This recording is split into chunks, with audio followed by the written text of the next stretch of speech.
नरक की अदालत लाइव जब एक जीवित इंसान गलती से पहुंच गया वहां। फर्स्ट पर्सन, रियल और रोंगटे खड़े कर देने वाली कहानी।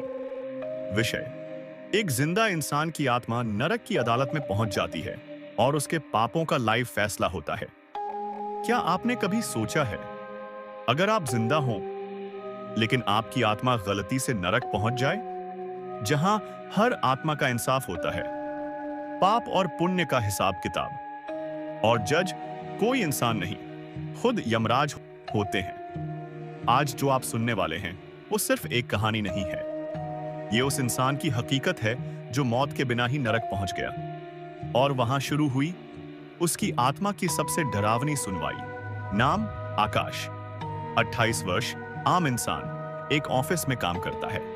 वो शुक्रवार की रात थी। मैं ऑफिस से देर से लौटा था। थककर जैसे ही बिस्तर पर गिरा, वैसी नींद कभी नहीं आई थी।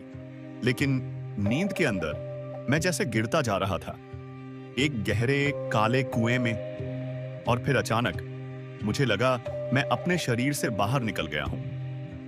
मेरे सामने दो भयंकर दिखने वाले प्राणी खड़े थे, एक काले चौगे में और आंखों से आग निकलती थी। उन दोनों ने मुझे पकड़कर एक अंधेरे रास्ते पर खींचना शुरू कर दिया, जहां सिर्फ चीखें सुनाई देती थीं और सड़ांध से भरी हवाएं बहती थीं। मैं चिल्लाता रहा, मैं जिंदा हूं, मुझे छोड़ दो, लेकिन किसी ने नहीं सुना। वो जगह कोई सपना नहीं थी, वो नरक की ओर का रास्ता था। कुछ देर बाद हम एक विशाल दरवाजे के सामने पहुंचे। दरवाजे पर लिखा था, नरक की अदालत जहां पापों का हिसाब होता है। अंदर एक बड़ा हॉल था, चारों ओर काली आत्माएं बैठी थीं। बीच में सिंहासन पर खुद यमराज, जिनकी आंखें जैसे तुम्हारी आत्मा को भेद देती हों। और उसी पल यमराज बोले, इस आत्मा को लाओ, इसका फैसला लाइव होगा, सभी नरकीय आत्माएं गवाह बनेंगी। मुझे बीच में खड़ा किया गया। मेरे जीवन के हर पल को एक जलती हुई स्क्रीन पर दिखाया जाने लगा। मेरे झूठ, मेरे लालच, वो मौके जब मैंने दूसरों की मदद नहीं की, यहां तक कि एक पुराना राजन जब मैंने एक एक्सीडेंट देखकर भी भाग लिया था और वो आदमी मर गया था।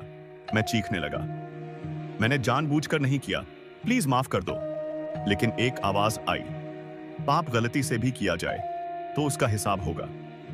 फिर यमराज ने कहा, इस आत्मा को अभी नहीं मरना था, लेकिन इसके पाप इससे पहले ही नरक खींच लाए। एक भयानक सन्नाटा छा गया और फिर यमराज ने आदेश दिया, इसे दिखाओ इसकी सजा, जैसे इसकी आत्मा कांपे।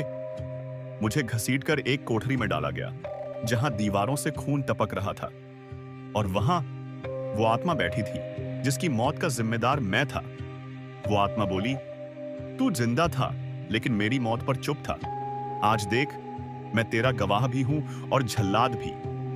जब मेरी आत्मा चिल्लाते हुए माफी मांग रही थी, तभी अचानक यमराज बोले, तेरे कर्म तुझे मौत की ओर खींच लाए, लेकिन अभी तेरा समय पूरा नहीं हुआ। जा, लौट जा धरती पर, लेकिन याद रखना, अगली बार सीधा फैसला होगा। मैंने आंखें खोली तो अस्पताल में था। मां पास बैठी थी। डॉक्टर कह रहा था, तुम 3 दिन से कोमा में थे, कोई उम्मीद नहीं थी। लेकिन अचानक होश आ गया। मैं कुछ नहीं बोल पाया, बस सोचता रहा, क्या वाकई मैं नरक में था? क्या वो सच्चा था? लेकिन अगले ही दिन मेरे कमरे में एक चिट्ठी आई।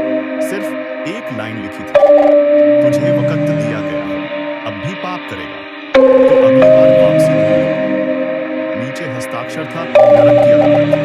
धीमी लेकिन भयानक आवाज, क्या आपके कर्म ऐसे हैं कि आपकी आत्मा भी गलती से नरक पहुंच जाए?